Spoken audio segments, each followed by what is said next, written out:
Here we have a 27-foot 6-ring stirring bin, and we're going to start by doing a little walk around on how it works. Here we have a control panel on it that runs the fan, the Stirator, the spreader, the unload auger, and we're going to do a little walk around on what we got here and how to run a stirring bin.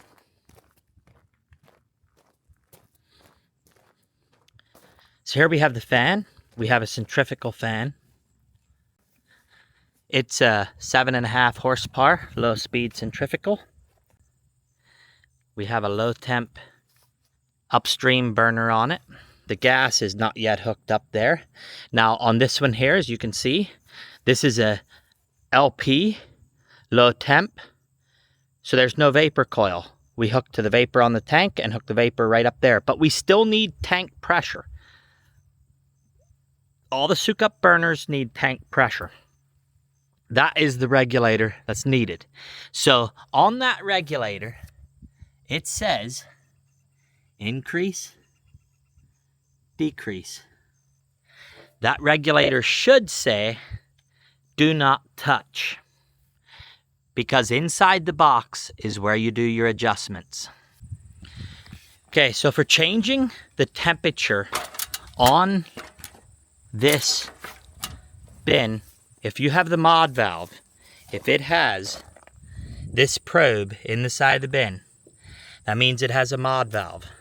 You will look at the gauge and see what temperature you're running. So when you start this up, you're going to start the fan and you're going to start the heater.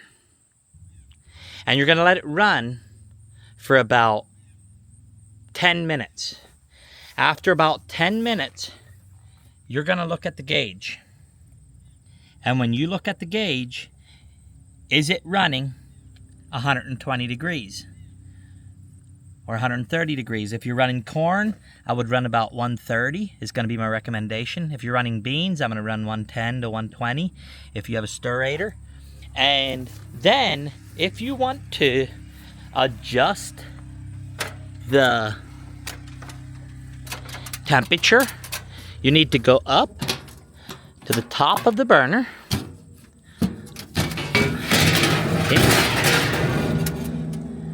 Whoops, dropped it. Go up the top of the burner.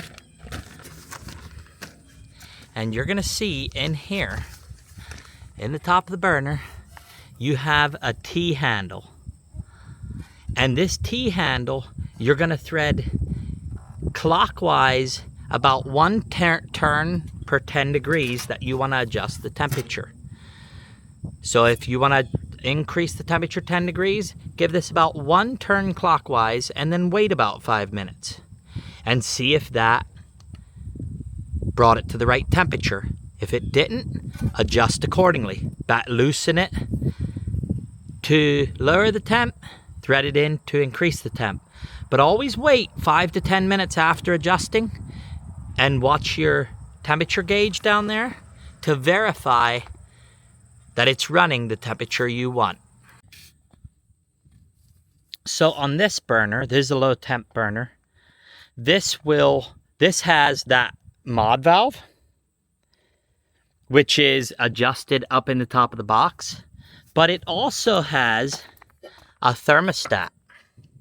So this thermostat is high temp. That's like your high temp limit. So that if you're running this in the summer and you want to make sure you don't exceed like 100 degrees or 110 degrees because you're drying seed or something, then you would set your thermostat as your high limit. Now we'll go around the other side.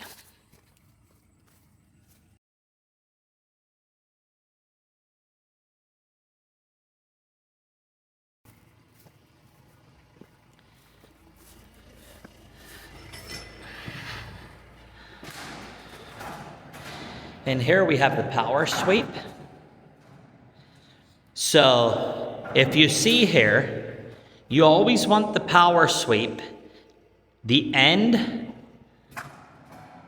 of the power sweep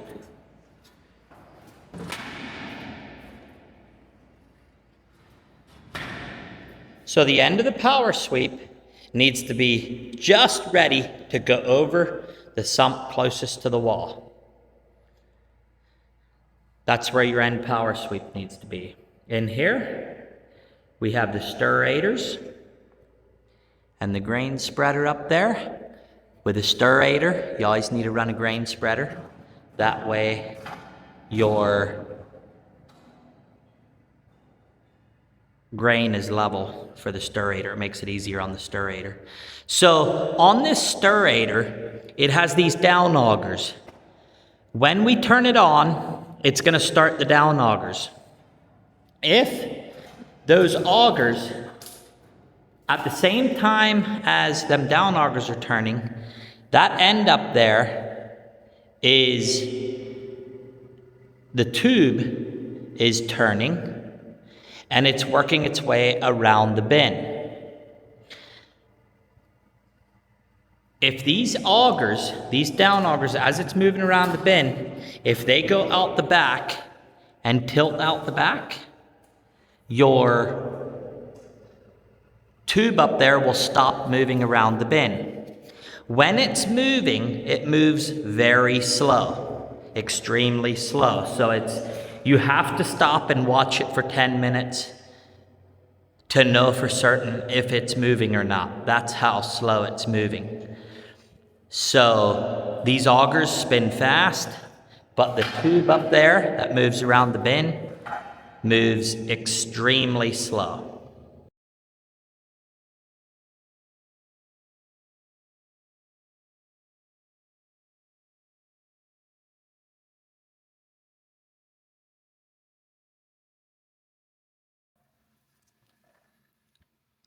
So on this grain bin, we have a 27-foot 6-ring. We have a centrifugal fan selected. We have one fan. So we have 1.16 CFMs per bushel of airflow. Stirred corn, 120 degree drying temp. Ambient temp 50. Start moisture 25, end moisture 15. So if we hit calculate, we're going to come up with 70 bushels an hour. So it will take 122 hours to dry the bin. So it'll take 12.2 hours per point of moisture. So it'll take 12 hours to remove 1 point of moisture when drying corn in this bin. With that low temp heater, 120 degrees is going to be, we're going to be able to run 130 max with that heater. That'll be the hottest we'll be able to get that to. 120 will be about what it'll do. So our LP usage will be 8 gallon an hour. 8.4 gallon. Natural gas, 755 cubic feet per hour. If we go back here and we change this to soybeans and this to 110 degrees and this to 18% going in, and we hit calculate, now we have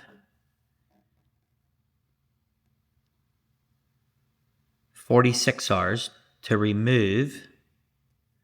18 to 15 is, oh no, that's wrong. Let's back up.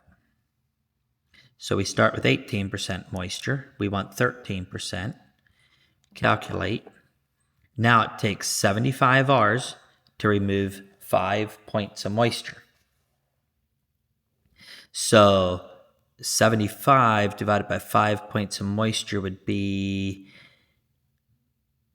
15 hours per point of moisture removed when running 110 degree plenum temp drying soybeans in that bin with the bin full. If it's less than full, it's going to take less time because you're going to have a higher airflow per bushel. So this is to know how long you got to run your bin or how much drying it's going to be. The best way to calculate it is off of this here. Have your dealer print out a paper like this for you. That way, you know, you can do the math on how many hours it's going to take to dry your grain, or how many hours per point of moisture removed. And then you can figure that out for your drying bin and save yourself a lot of guesswork. To unload the grain bin, you would start by turning on the unload auger.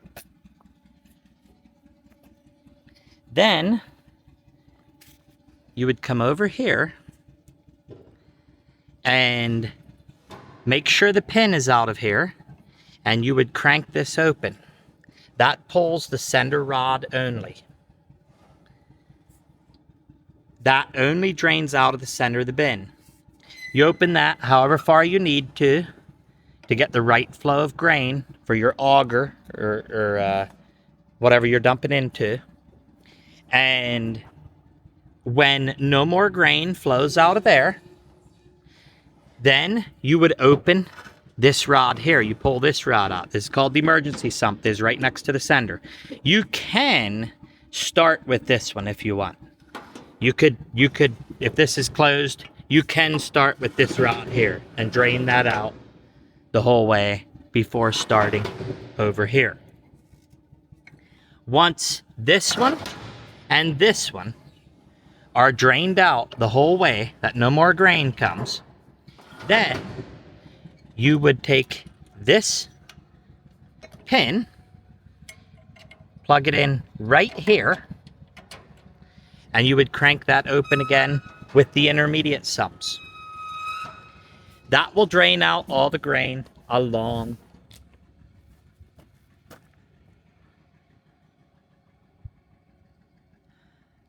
the sweep itself. It would drain out all this grain along the sweep itself. Once no more grain will flow out of any of the sumps, then you would go over here, and this lower rod, you would engage this. You engage that, that starts the sweep going around the bin. When you're running the sweep, you want to make sure that your intermediate sumps are closed and your emergency sump is closed. The only sump you want open while running your sweep is the sender sump. That is the only sump you want open while your sweep is engaged. Otherwise, you can plug the auger. Okay, if you look here on the soak up bin, there's no latches to close the door.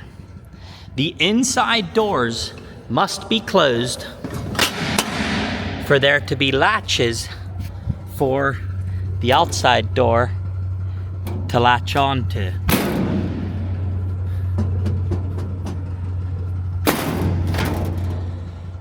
So the inside doors must be closed for there to be a latch for the outside door. It's a safety feature to make sure that you don't fill your bin with the outside door closed and the inside one's open.